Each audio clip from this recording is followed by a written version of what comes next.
Welcome back to Cooking is Easy, guys. Today, I'm going to show you how to cook a steak in a cast iron pan the right way. So let's start it up by seasoning with a little bit of kosher salt. Of course, always be liberal and cover the steak completely, right? You don't want an under-seasoned steak. Next, let's crack some fresh ground pepper. I'm generous with my seasoning because I like a lot of flavor on my steak. And then lastly, take some garlic powder and sprinkle it on. This is the trio that I like to use. And of course, always season both sides of your steak. Now, this is what you should be left with, a nice seasoned piece of meat. Now, we're using cast iron today.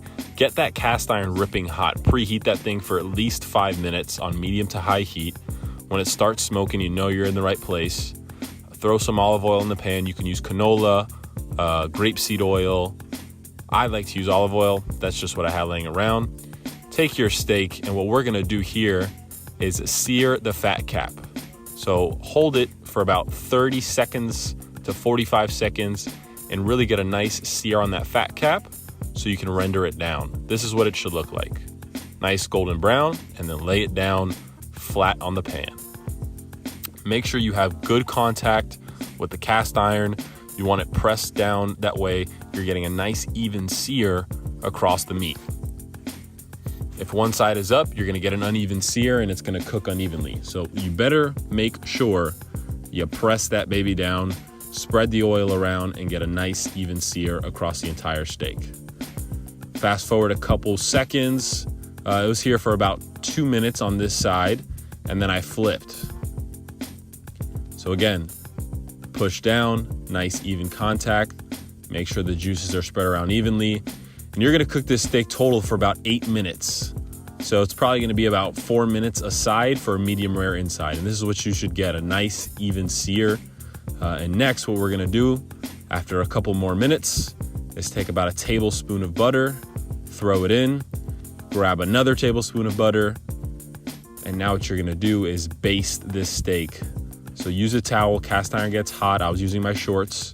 Tilt the pan back and sprinkle that butter all over the steak. You'll notice it'll start turning nice and golden brown, and this is the color we're looking for. If your steak is not brown, you're in trouble. That means you're steaming the steak. So right now we're at about 95 internal. We're looking for about 115 to 120 degrees. Look at that, golden brown. Brown food is better food, guys. Boom, other side, beautiful sear. That is exactly what we are looking for. Throw in another 2 tablespoons of butter and baste again. That way you're gonna deepen the flavor, deepen the brown, and after 8 minutes, you are ready to go. So go ahead, take the steak off, and now you gotta let it rest for 10 minutes, but do not throw away this golden butter. Now this is what your steak should look like. It's not burned, that's called golden brown sear. Now watch when I turn on this flash. You'll see no burnt, just golden Maillard reaction deliciousness, baby. That's what we're looking for.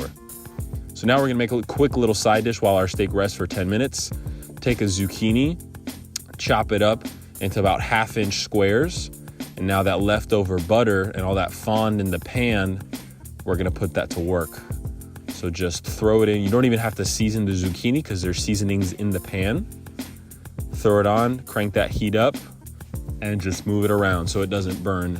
Now the zucchini is gonna soak up all that flavor. It's gonna soak up the butter, the salt, the pepper, the garlic powder, and this is gonna be a great addition to your steak. So by the time your steak is done resting, your zucchini will be done in about 5, 6, 7, 8 minutes. Now my favorite part, the slicing and the eating part.